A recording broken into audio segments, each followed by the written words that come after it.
This is the sound of Dungeons and Dragons After Dark.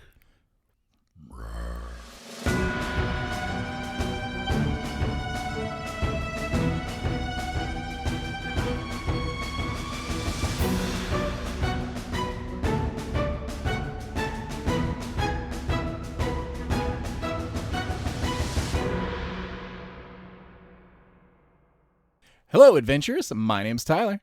And I'm Richard. On today's episode, we'll be giving our thoughts and opinions on the Dungeons & Dragons film, as well as touching on some key points from Jeremy Crawford regarding the Druid and Paladin survey launch and the expert class survey results.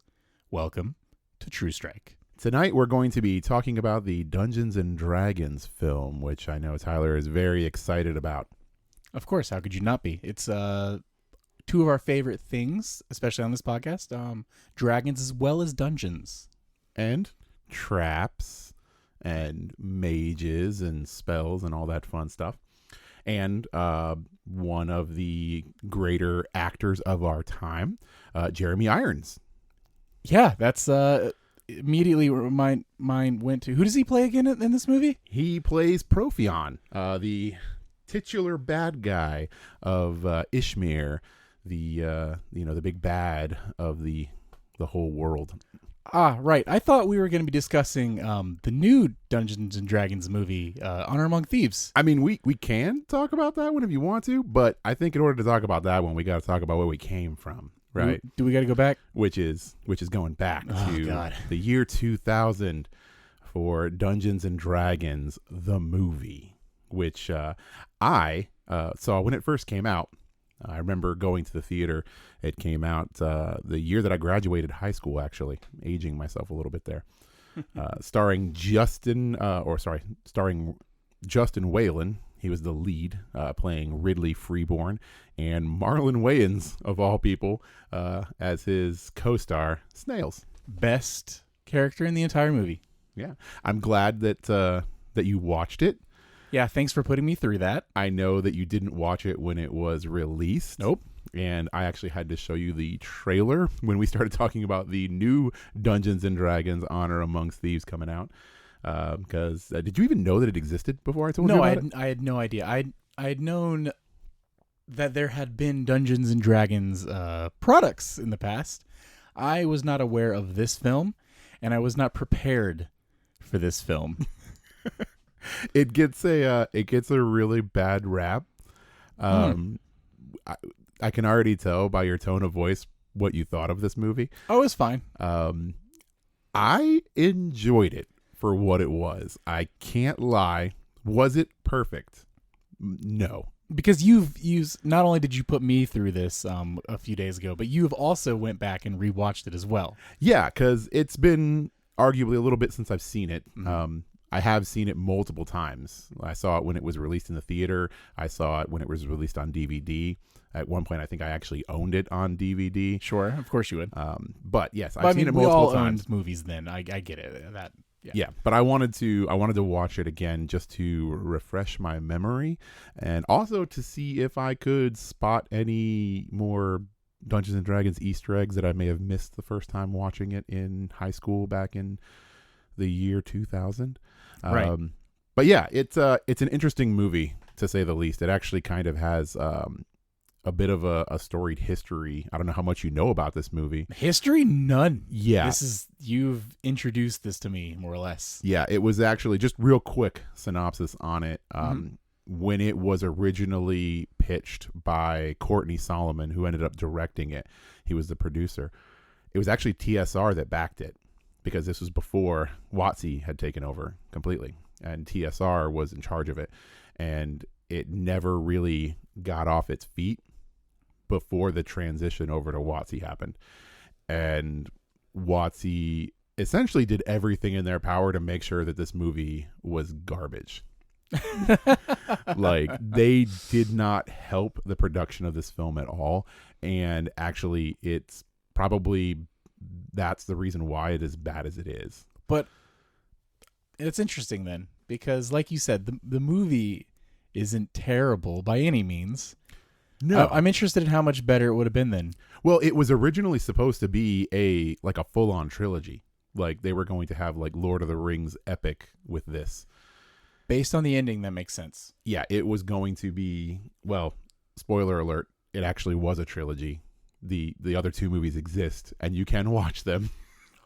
What? I know you didn't, but yes. What? The other 2 movies do exist. I didn't even tell you about those. I didn't know if you were going to try and watch them, so I did decide not to even tell you. But yeah, it was originally pitched by Courtney Solomon as being like a huge, long epic, and it was going to cost like $100 million to make.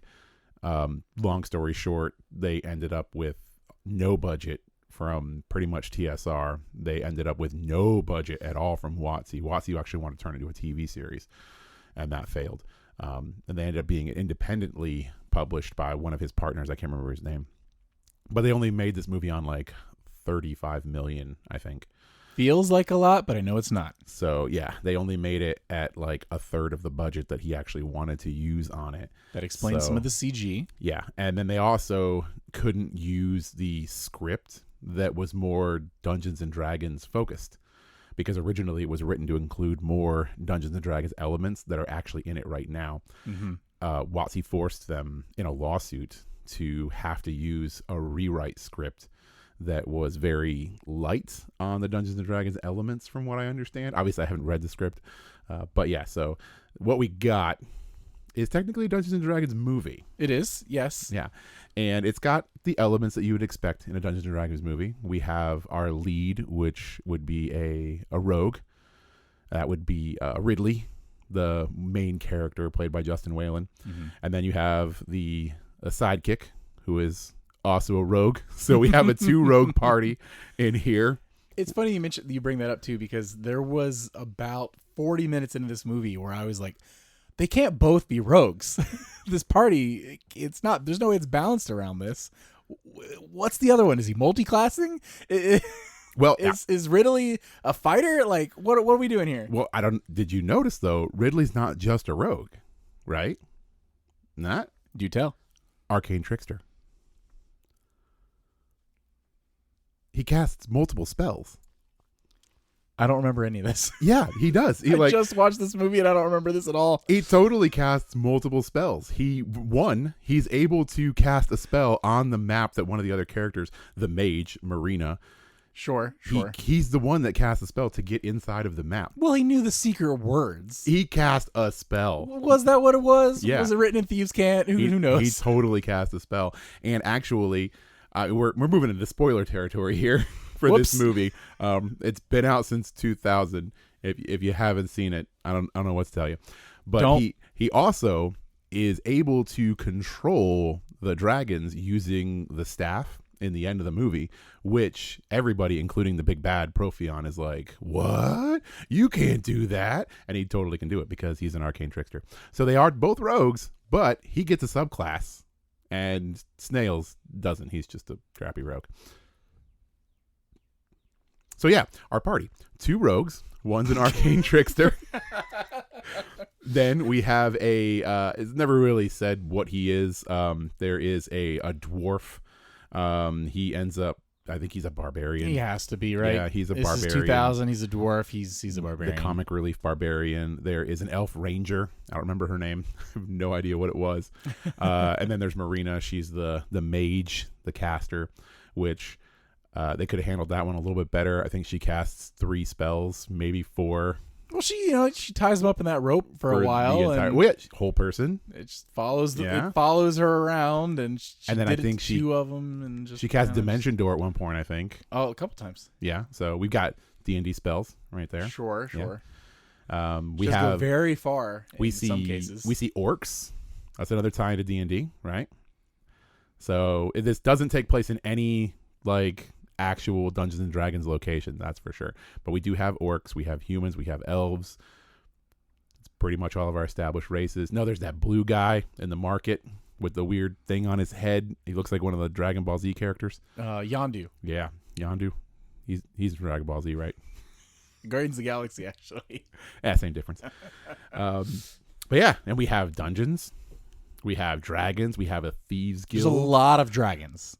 Yeah. There's a lot of dragons, particularly towards the towards the end of the movie. One of my favorite parts of this is actually a cameo actor which I'm probably going to be lost on you. Have you seen Rocky Horror Picture Show before?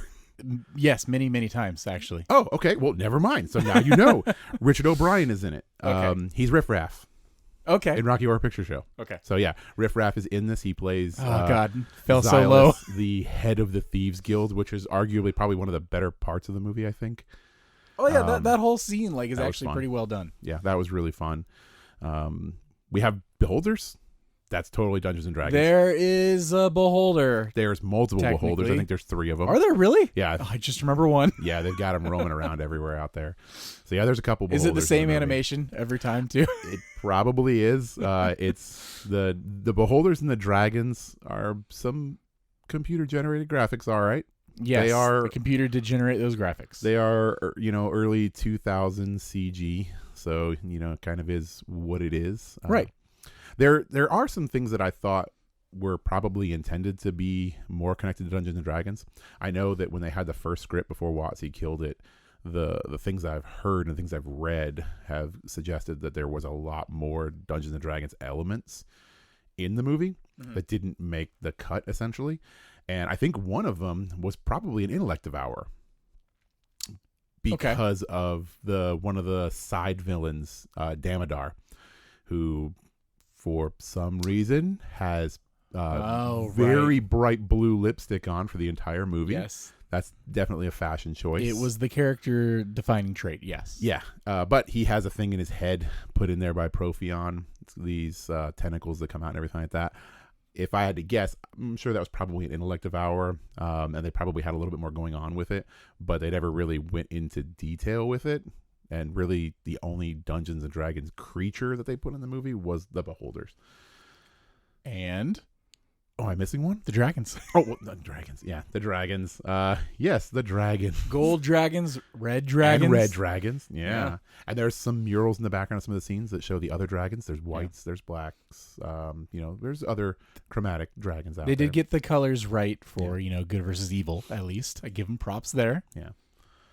But yeah, it was loosely Dungeons and Dragons. But it did have dungeons. It did have dragons. It had some cool traps.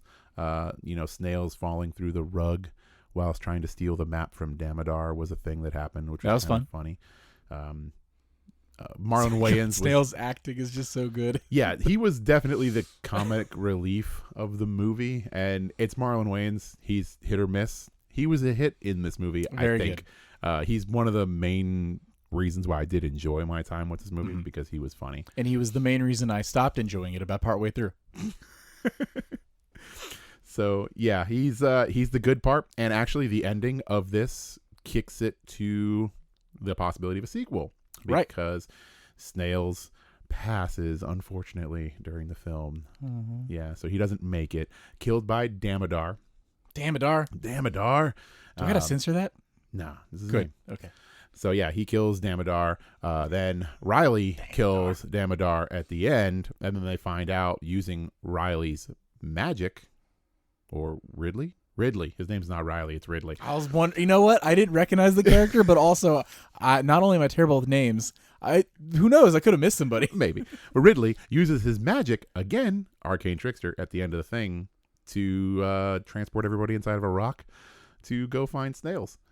Which is where we leave the movie and we go to pick up at the sequel that never happened.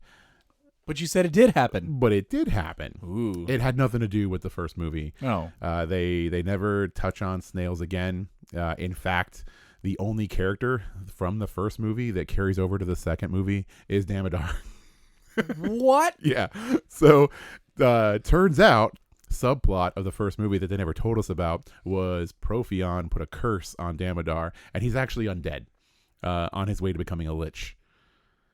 And the only person who could remove the curse was Profion, and Ridley and company killed Profion at the end of the movie. So Damodar is just an undead on his way to lichdom. So you're telling me it's easy enough to become a lich that all you have to do is become cursed, and you're like, oh, sweet, I'm on the fast track now. I'm going to be a lich in no time. Yeah. I don't got to spend my whole life studying and figuring out dark arts to do this to myself. And have an olfactory hidden away. I'll just become one. No, yeah, you Sweet. just become one. Yeah, you get cursed by some evil wizard, and you're there. You're fast tracked. Wow, 2003 Dungeons and Dragons sure was different. Yeah.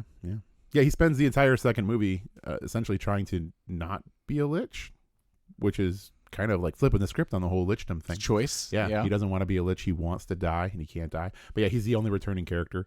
The second movie actually has more Dungeons and Dragons elements in it than the first movie did. Is it Dungeons and Dragons by name? Yes. It's Dungeons and Dragons. I think it's called Elemental Mites, I think was the name of the movie. And it's again another set in Ishmael, same place and everything like that. All the characters are gone except for Damodar. He exists. But now we have an actual full-on party. So it starts with a fighter, and then there is an actual barbarian. So they're actually like pretty much naming classes in this one. They do like a Ocean's 11 heist introduction for all the characters. And we have a barbarian for real. We have a cleric. We have a sorcerer. We have a ranger, I believe. And we have a thief. Did you just watch this movie as well? No. It's been a while This is since all I've off seen the this dome. one. Wow. Yeah. But I remember it actually did have like a full-on class system to it, which was really cool. Other than that, I don't really remember too much about it, other than obviously they probably defeat Damodar and save the day, and then that goes into the third movie, which that one I never watched. Yeah. That feels like an episode waiting to happen. Yeah, I never watched the third movie. Don't even know the name of it. Wow. I know that it exists. Sure, that's more than I knew. Yeah. So now we're on the same playing field. Yeah, now we're on the same page. Now you just Sweet. got to watch the second movie. I don't think I have to anymore. You just And gave a really good tell me what synopsis. you think about it. I think I could just skip to the third one and Yeah. actually be ahead of you. I'm pretty sure there's dragons in it. Probably, maybe. I do remember dungeons in it because there are definitely traps. It's got to be easy to film dungeons. I think one of the characters gets killed by a trap. Oh my gosh, the snails. Yeah, so, but yeah, we have a full-on party in that one, and probably more Dungeons and Dragons references. Although I think the budget for that one is even less than the budget for this one. It was a straight to VHS release. Yeah, it did not get a theatrical, and neither did the third movie. So shame. yeah. Do you know what did get a theatrical release, Richard? Oh, what's that? The real Dungeons and Dragons movie. Real in air quotes. Sure. Dungeons and Dragons Honor Among Thieves. I had the liberty of going and seeing an early screening of this film last weekend, thanks to Amazon Prime. Shout out to Amazon Prime. I'm just going to bleep all that. So jealous. Richard was actually invited to join me on this adventure, but he decided he had other things to do that were more important. I had prior commitments. And I understand. And I couldn't go see Dungeons and Dragons. So instead, I went to see it with my child. And Richard and I will go see this together at another point in the future after a traditional release. Yeah, once it's available for the plebs like myself, we'll get some tickets. We'll actually go see it for real, and we'll be able to talk about it in more depth. We will give a full-on review then. But right now, I am curious because I haven't heard about this movie at all from you since you saw it.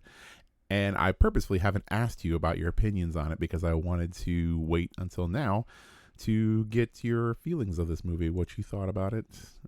Surface level, no spoilers or anything like that, obviously, because I haven't seen it yet. Right. Most of you probably haven't seen it yet. Or maybe you have. I mean, who knows? If you have, congratulations. Yeah. So, yeah, what do you think? Oh, wait. Before you go on. A word from our sponsor. No, I forgot. I didn't even give you my rating for the original Dungeons and Dragons movie. Oh, yeah, back there. Okay. 7.5 out of 10. Wow. And that's as a not only Dungeons & Dragons fan, but looking back with some rose-colored glasses. All of that stacked on top of each other. You know, it's a little nostalgia. Sure. It's a little nostalgia. One of our good friends, Kelly Brown, I was speaking to him the other day about that movie as well, and he said he remembered it fondly as too, because I was crap tacking all over it. And he was like, no, it's pretty good. And I'm like, really? And he's like, well, I liked it then. Yeah. So. And I mean, I'll still hold that score, having rewatched it within the last week. So based on that, I am very excited to see this new movie with you and get your opinion on it. Our last episode, we had an illustrious guest host, his name being Garrett Phillips. The Garrett Phillips. And I think he said it best, and I quote, "The movie was fun." See, that can sound good or bad to me, right? Right? So I don't know where you're coming from with this. So I will get to my top rating, seeing it once at the end of this little thing. So this movie stars, Chris Pine playing Edgin the Bard. You've got Michelle Rodriguez as Holga the Barbarian, which, by the way, I love the touch of these are character names. Her name is Holga Kilgore. Okay. I love it. This is a real player table name. Yes, thing. I love it so much. And like I mentioned earlier, I'm really bad with names, so I'm probably going to mispronounce this name, even though I watched the movie. The Paladin. Oh, God, I'm going to mess up your name, man. I'm so sorry. Reggae Jean Page. I apologize for butchering that, probably. Sounds okay. Was an amazing character. And, man, I don't know if this is a DMPC or just a very powerful piece, NPC placed into the story. But, chef's kiss. Wonderful character. Actor was brilliant.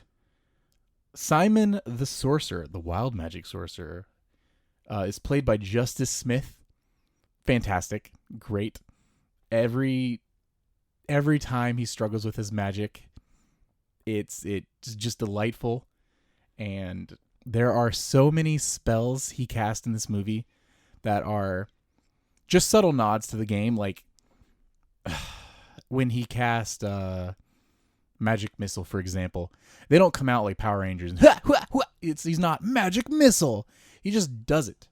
And you just know. You just know these spells, and they're being visualized on screen for you. It's a little treat, little delight. Where non-fans of the series are going to go on and be like, oh, the magic guy's doing magic. It's cool. Everybody gets to enjoy it for different reasons. Dork the Druid is played by Sophia Lillis.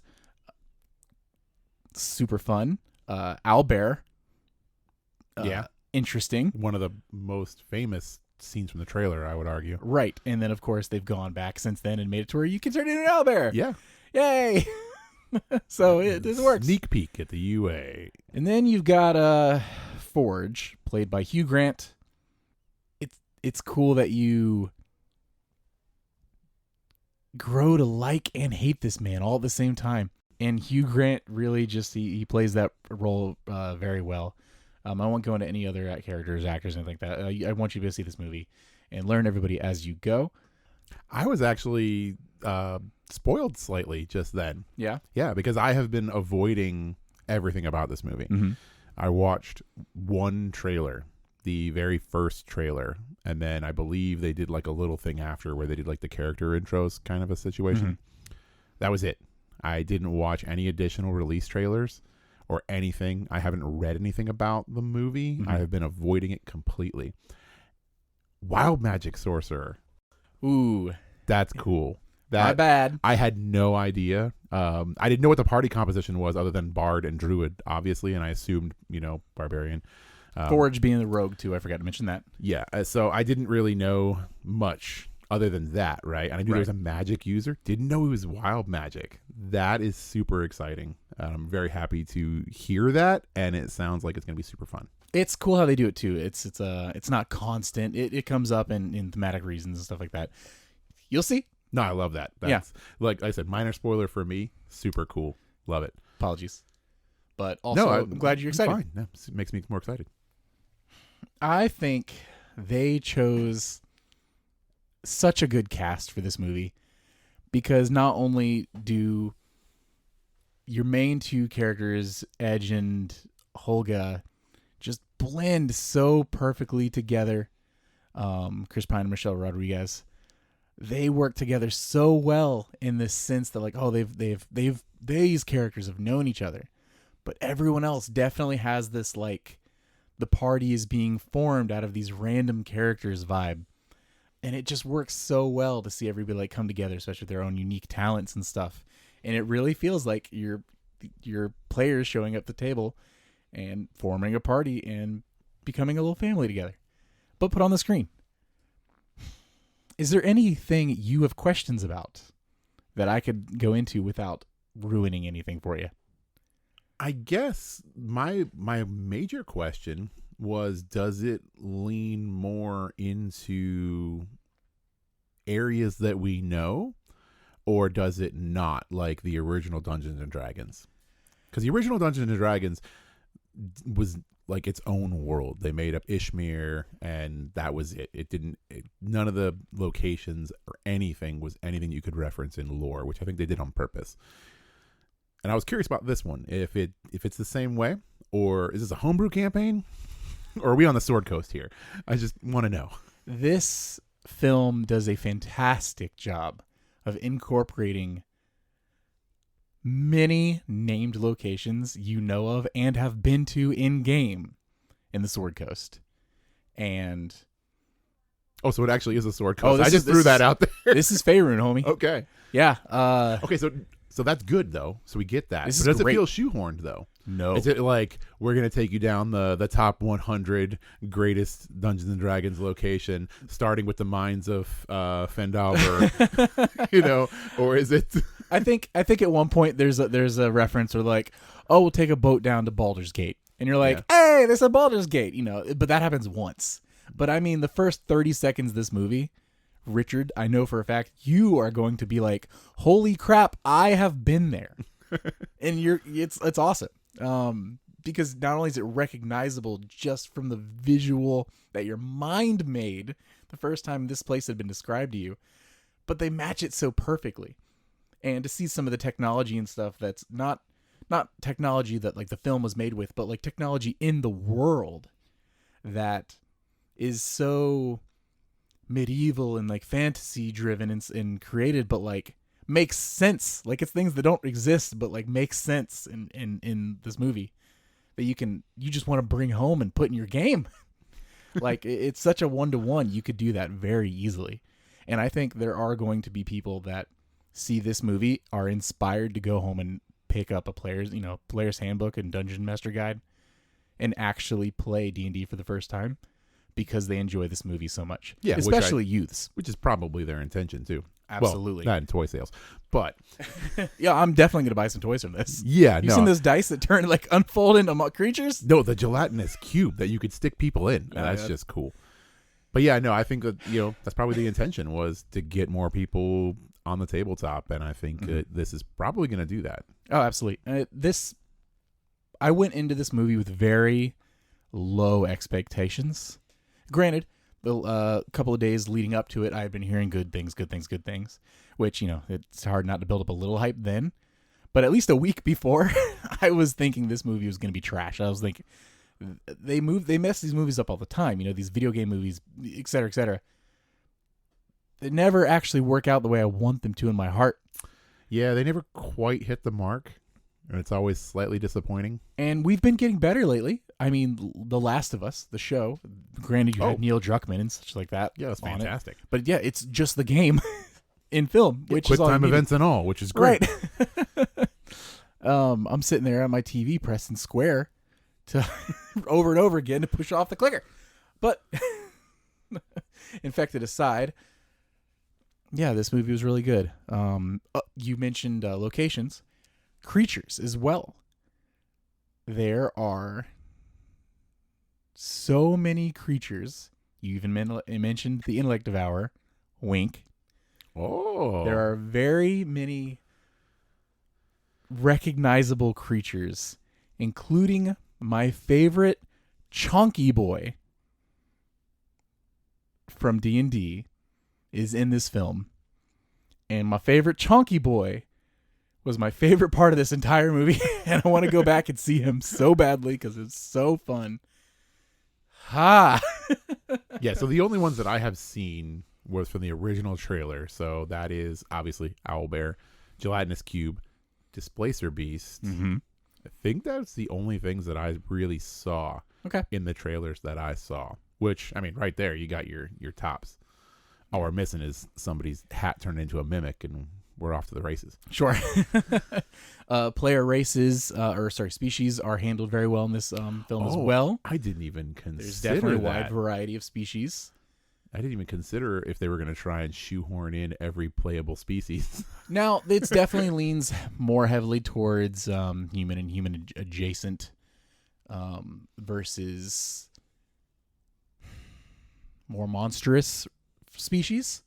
Yeah, but those are in it. you've got the background, though. You can Sure, have sure, a tabaxi carrying a crate of apples across the town square or something. Species like that are absolutely in it, and when they do turn up, even with 2023 modern CG, it's a little jarring sometimes, but not terribly. You can move past it very quickly, and just accept it. Now, I don't want to go into all the spoilers I would love to go into, so I need you to see this movie. Do you have any other top-level questions? Well, that's what I'm saying. Like top level, because now you got me wanting to ask questions. I know, which we can do off mic if you want to, but I don't want to. I don't want to spoil anything until this movie comes out. If you answer it to me, like, we might get some pretty major spoilers there. Yeah. I mean, one of my first questions, I don't know if it actually would spoil anything, although it could. I mean, do we get to see 3 kobolds in a trench coat? I cannot say, because I can't. Yeah, see? So we can't really spoil it. But yeah, I'm really excited to see it. It does look like it's a lot of fun. The initial reviews from critics, obviously before the Amazon preview and stuff like that, were incredibly strong. Right. The reviews from the people that have gone to the pre-screening have all been incredibly strong, which is all really good signs. And that's, even coming from a younger audience has been pretty impressed with this movie, which is good for the brand as a whole, I think. Now, speaking of high reviews and stuff like that, I'm pretty strict on movies and films, especially with my reviews. Yeah. So I can... You wouldn't even review the 2000 Dungeons & Dragons. It was you really refused bad. to give it a point. Do you want me to give it a score? I will. I would help. 3. Oh. 3 out of 10. Well, I guess that's our baseline for when you give us the number review of Honor Amongst Thieves. So... if I have to sit down and think of this movie through the lens of a moviegoer going with my family to watch a movie that I'm expecting to be a fun adventure set in a fantasy world, I'm going to give this movie a 7 out of 10. However, going into this movie as a fan of Dungeons & Dragons as it stands right now, in March 2023, 9 out of 10. It is so incredibly fun. And like I mentioned, the subtlety at which they bring in references and spells and creatures and things that you only know if you know is so rewarding. To just see it on screen. It's really cool because they do everything so much justice. It's very fun. See, this means my score is going to be incredibly high. I hope so. Because you gave it a lower score than I gave Dungeons & Dragons 2000.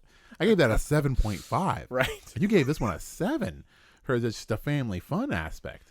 So this has got to be like at least a 9.5 for me, right? I was thinking maybe you give it like a 12 out of 10. Yeah, we'll see. We'll see. I plan on seeing it as soon as we can. I'm very excited for you to see it because it means I get to see it again. Yeah, which is good. And then we get to discuss it on here. Spoilers galore, which is just going to be us shooting back and forth. It's going to be real cool. Well, it's going to be good as well because you're going to be seeing it for the second time. Yes. So you're going to be picking up on a lot more. I hope so. Through, that I'll know some of these characters' names better. Yeah. One interesting thing of note, I don't know how true it is. I don't know if you've seen anything about this, but there was an interview snippet going around that was Justice Smith. Sure. Who plays Simon? Yes, you nailed it. Mentioning that they played tabletop before the movie. Like every day? No, I don't know if they played like a full-on campaign or if they did a one-shot. Basically, he said that one of the things they did to prepare for the movie was the main cast sat down and played tabletop Dungeons & Dragons 5th edition. just to kind of like get a better idea of the systems and the source material. I don't know how in depth that, if they went or if it's even true, but if they did, kind of cool. 3 things, I guess. 1, I really hope it's true because it makes sense. They should have done this. 2, that's amazing. I'm really glad they did this. 3, man, I wish I could have been part of that table. Yeah, that's one of the things just to watch it I read about was like, why did nobody film this? Right. Like, why didn't somebody pull out a cell phone camera and just at least set it up in the corner so that we could eventually see this? And maybe somebody did. Right. And this is the Blu-ray extra. Yeah, it wouldn't surprise me to see snippets of a home game show up on like a Blu-ray special edition or something. Even like a one-shot. This would be such good marketing. In fact, we've got a little bit before the film comes out. So as of recording, we got a little over a week before it releases officially. And man, that would be really good marketing if a couple days before, just on YouTube or something, it dropped like a little like couple hour one shot or even hour just of the actual cast just playing a game set in the world game of Dungeons and Dragons and learning really the rules. Cool. Yeah, it'd be pretty neat to see. Whether or not they'll do it, who knows? I don't even know if it's true. It could just be something he did for a press junket or whatever. Look, but man, it sounds cool and it sounds true. They had Matt Mercer DM a game for Vin Diesel promoting that witch movie. Oh man. Yeah, I saw that, and that was definitely a thing. It was interesting. I think my problem with it was that they put Vin Diesel in the Matt Mercer position, right? Just being a player. So he's like in the giant throne with the amazing lighting, while Matt Mercer, the rock star DM, is over on the side of the table, like the person who came to the game late and didn't bring any snacks or drinks. But they just stuck him over on the side. We did get Blood Hunter thanks to this. So, but yeah, there's a lot of pros. Yeah. All right. I guess that'll wrap up our little touch for now. Yeah, it's enough talking about Dungeons and Dragons films for now. Which brings us to our next point, which was there was a YouTube video released with Jeremy Crawford and Todd Kenrick talking about the launch survey launch, however you want to say it, for the Druid and Paladin, as well as the survey results for the previous UA. For the expert classes. Yeah, for the expert classes. Big thing here, guys. If you're listening now, and it's not months or years after we've released it, there's still time. Go fill out the survey, please. It's very important. Yes, filling out those surveys is super important. Are they long? Yeah. Oh, yeah. It's going to take you a hot minute to get through it, but it's important that as players of this, we participate in this. Yes, we are working with WotC on this to shape ONE DND and the game we love going forward. Yeah, it's real easy to talk about it and listen to it and complain to your friends and say like, oh, I hate this new stat block that they're doing with the druids and I think it's horrible. Yeah. Unless you say that, then it might never be heard. Yeah, if you say it to Carl and Carl reciprocates right back to you and neither of you go and put this in this survey, it falls on deaf ears. It falls on each other. And you're just mad about it forever. And if they don't change it, well, you didn't do anything about it. But this is your chance. Yeah. So when you see those surveys launch, go in there, set aside some time, make a coffee, set aside like 20 minutes, take the survey, get the information in there. It helps everybody out. Yeah. So yeah, the video is about 40 minutes long, which is pretty long actually. They talk a lot about everything in there. It's not like a solid 40 minutes of like super information because they talk a little bit about other stuff. Mostly they kind of go down the list of the major hot points that people had with like druids and paladins. Right. The first being the wild shape stat blocks, which has been a very heated discussion. The quote, I believe, was passionate. Yeah, a very passionate discussion about stat blocks because obviously we have the two camps, people that love the new stat blocks and people that think that the stat blocks are very watered down. Right. One of the things that I thought was pretty amusing was when Jeremy Crawford was talking about stat blocks, and one of the things that they're talking about doing was actually one of the things that we talked about on the show, which was one of the things that Garrett posited, which was to have the stat blocks themselves have a little bit more customizable nature to each one. Right. Right. So when you choose that stat block, then you have kind of another choice to make that further customizes it, which is one of the things that Jeremy Crawford brought up as being one of the options that they're looking at, which I think is a great idea. Yes, I think it's a perfect blend and a move in the right direction. But he also said that they could at this point still scrap the entire thing and go back to the way that the system was. If we all come out and fill out the survey and we all unanimously hate it, or at least the majority of us hate the stat block idea, they'll just kind of here's your animals, wayside, and here's your animals.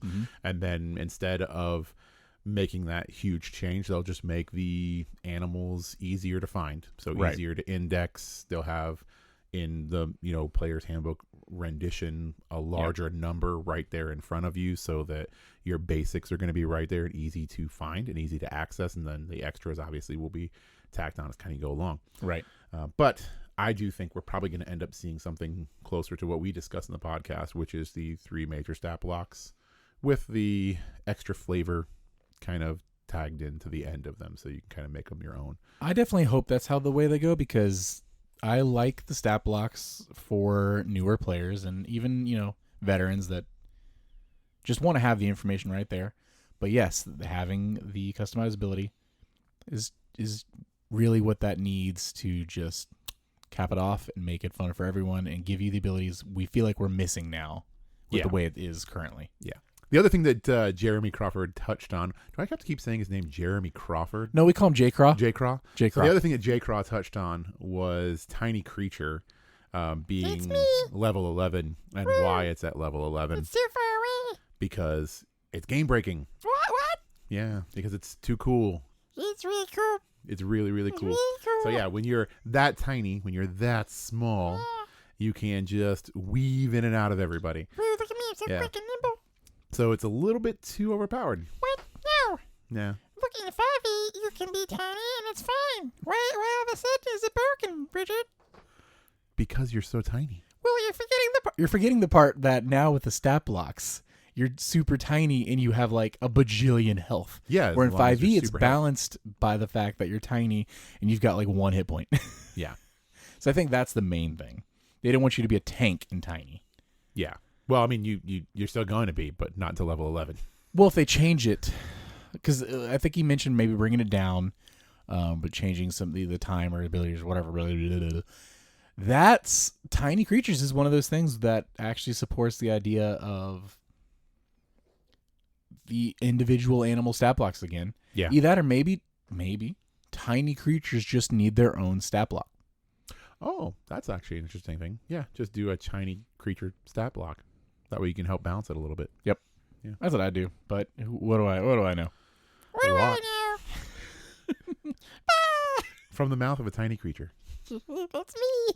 The last thing that he did touch on was there was a lot of people in the survey, I guess, talking about the lack of the beast shapes being able to grapple, knock people down, and everything like that. And he went on to clarify unarmed strikes and circle the moon. All that exists under the blanket of unarmed strikes. Right. Because I think a lot of people forget that unarmed strikes now, which he goes into explain that all over again because it was in the original UAs. Unarmed strikes now are more, right? So when you do an unarmed strike, it's more than just doing, that unarmed damage. You can shove, you can grapple, you can knock somebody prone. And it's kind of built in to the unarmed strike ability. Yeah, the unarmed strike ability. So when you take that and then you approach the new Circle the Moon Druid subclass, you have the ability to do an unarmed strike as a bonus action. So now you can wild shape into a bear, unarmed strike somebody as your bonus action, grapple them, and then attack them with your normal action. Sure. So yeah, he just like next turn, you got your bonus action, et cetera, et cetera. Yeah. Yeah. So he wanted to make that clarification because I think a lot of people were confused and are still confused about unarmed strikes. Well, they've also it's interesting going through this UA, and it is kind of complicated in the sense that there's every time they release one, it's not its own contained unit of information. You also some of the information from the past UAs still applies. Yeah, still applies to this one. So just because we didn't specifically mention this doesn't mean it changed. You got to got to use that one too. And that I see where people are getting lost in the sauce a bit. Yeah. Because there are things that do change. Yeah. And he also acknowledges that they are getting wording wrong on things. Yes. Yeah, which was heavy. Which brings us into our next thing, which is the biggest takeaway for a lot of people on this video. And I'm sure Me one included. that made you grin wildly when you saw it, most likely. Which I is, gave a big old woohoo! yep, smites were intended to crit. So As they should Yeah, and always shall. it was all intended. So yeah, I gave out a slight sigh. I bet you would. I guess paladins are still bombing everybody. But no, yeah, they intended it to be, and it was just a wording thing. So they've always intended smites to still be able to crit, and it's still going to be able to crit. So there's that. Good. Like I said, that everybody was very, The class is very happy saved. about that. It wasn't killed before. He didn't bring up, speaking of paladins, he was talking about his thoughts and opinions on the ranged and unarmed strikes and how I'll skip to the end of this a little bit. He believes the unarmed strike smite will stay, but that the ranged attack with a smite may leave. Yeah, I thought that was interesting.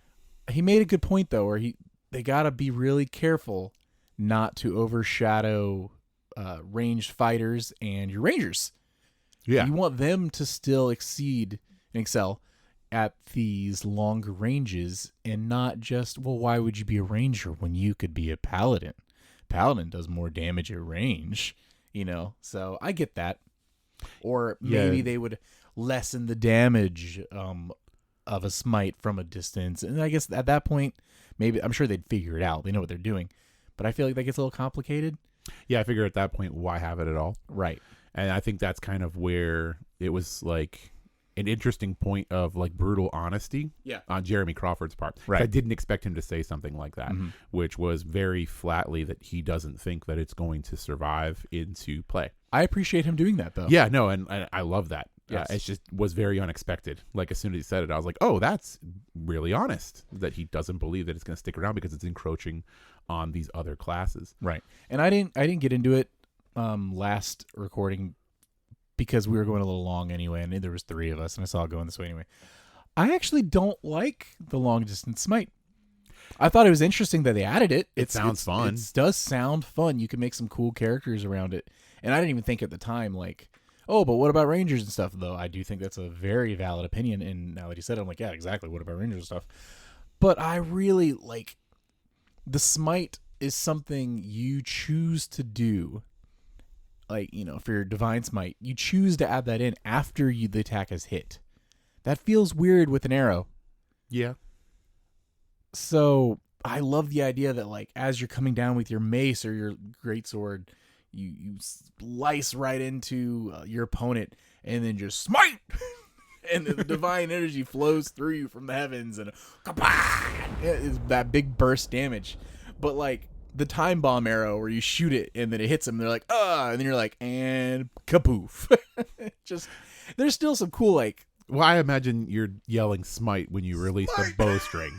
Like right when you release the bowstring, you pull it back and you're like twang, but instead of twang, you're like smite. I don't know. I'm not a fan of it.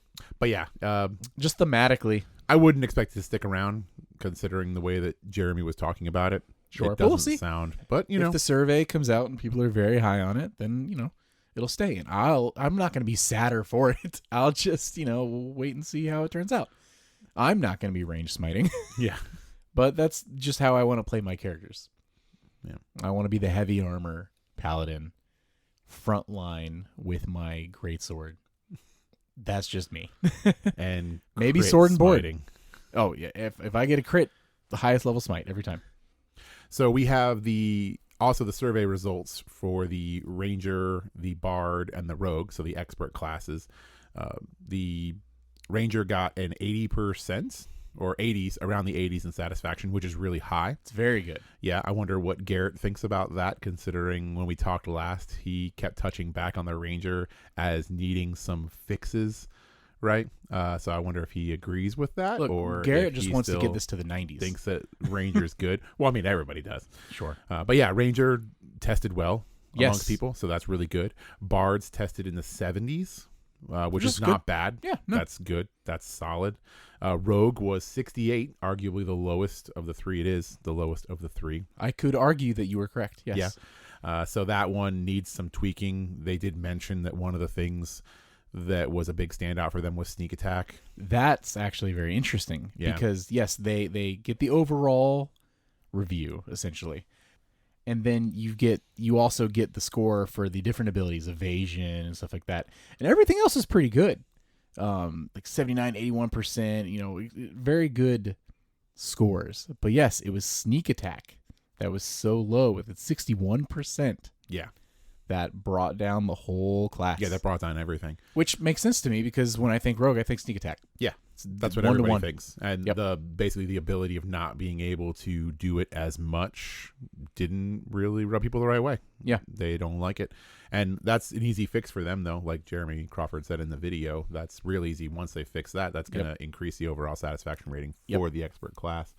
So I don't imagine it's going to stick low. They'll make the changes necessary, and rogue will be right back up there. And the reason they had done it in the first place was to try to speed up play, which I know from my own tables, I have a couple players that really like, all right, guys, come on. My turn's already done. Why are you taking so long? And they would love anything to help speed up play. This wasn't the move. Yeah. Sneak attacking out of turn doesn't come up often enough and slow the game down enough to warrant taking away a little bit of people's power fantasy. Yeah. Especially the rogue, where you're only getting... This is what you do. This is your main damage ability without your sneak attack. You're not a paladin. You can't just add a smite everywhere. You've just give it back. Give it back to him, man. Crawford, give it back, please. They'll give it back. They better give it back. I was gonna say I'm surprised that the rating for Bard was so low, but that's just me personally because my rating on the survey, my personal, was higher than 70%. Mm-hmm. And, moving into the next character that I'm going to be playing in the next long-term campaign is a bard. Have I played a bard before?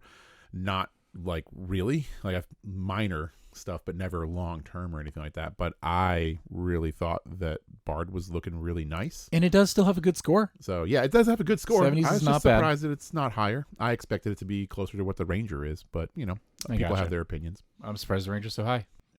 But yeah, overall, a very fun and informative video.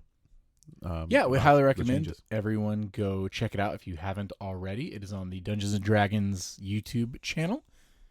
And every time that Todd and J. Craw put out these videos, it's always worth a listen. But I think that'll do it for today, Richard, unless you got anything else. Yeah, no, I think we covered everything we needed to cover today. Okay, awesome. Quick one. Next week, we're going to be trying something different. Oh, yeah. This is going to be a very different episode. Right. I have just acquired the board game To the Last Gasp, released by Darrington Press. It is a role-playing board game that I think looks like it's going to be about 80% role-playing and 20% dice. Yeah, it's definitely a game. Sure. Of sorts, yeah. I'm excited to try it out. And the main reason, but Tyler, Richard, this game isn't Dungeons & Dragons. This is a Dungeons & Dragons podcast. All right, well, y'all, not only are we rolling a D20, not only are we creating characters and role-playing them, I think this game potentially is going to be a great introduction to people getting into Dungeons & Dragons, or people that already play Dungeons & Dragons, perhaps helping them break out of their shell and learn to roleplay, because roleplay is highly essential for this game. Yeah, I think that's one of the things, the draws of this game is that, like he said, you're definitely rolling dice, but like he said, it's an 80% roleplay, 20% gameplay. Yeah. So this game is more about roleplaying your character, which for a lot of people gets you used to the idea of getting into those shoes, like stepping into the shoes of your character. The other fun aspect of this is that this game lends itself to character creation very easily. Yeah. So we will be able to make our own characters, which includes actually making our Dungeons & Dragons characters and being able to role play them in a fantasy fight. Right. So you'll be able to take your existing Dungeons and Dragons characters and that conflict that you had with the party member through the entire campaign that you never got to act out. Now you can. And this could be a tool you use in game. Maybe you don't want to have your ranger and your bard duke it out in game where you know the ranger's going to kick the bard's butt based on scenario. And, you know, this game's not really meant for player versus player. We all know that. But you could do it in this, and it's a little more balanced, you know? So you don't have to have super high stakes. It could be a lower stake thing and actually roll this into a session. Yeah, I think that would be a lot of fun, and could be something that would be really neat to incorporate in your games. But we'll see. This is all just theory, game theory. That we don't know until we play it. Right. We'll be playing it for the first time next week for all of you. And if this ends up being terrible, I'm sorry. And I'm sorry we've rambled on this long now for what we're going to be doing next week. But I hope you come back and listen to that. Yeah. And let us know what you think. And thanks again for listening, everybody. I've been Tyler. And I've been Richard. And we've been True Strike. Oh, I forgot to say it. True Strike. Woo! Yay. Hey, adventurers. Thanks again for joining us today. Please be sure to give us a follow on your favorite podcasting platforms and YouTube. If there's any questions you'd like to write into the show, you can hit us up on Twitter or Instagram. New episodes release every Tuesday at 2 p.m. Eastern. Thank you for listening to True Strike.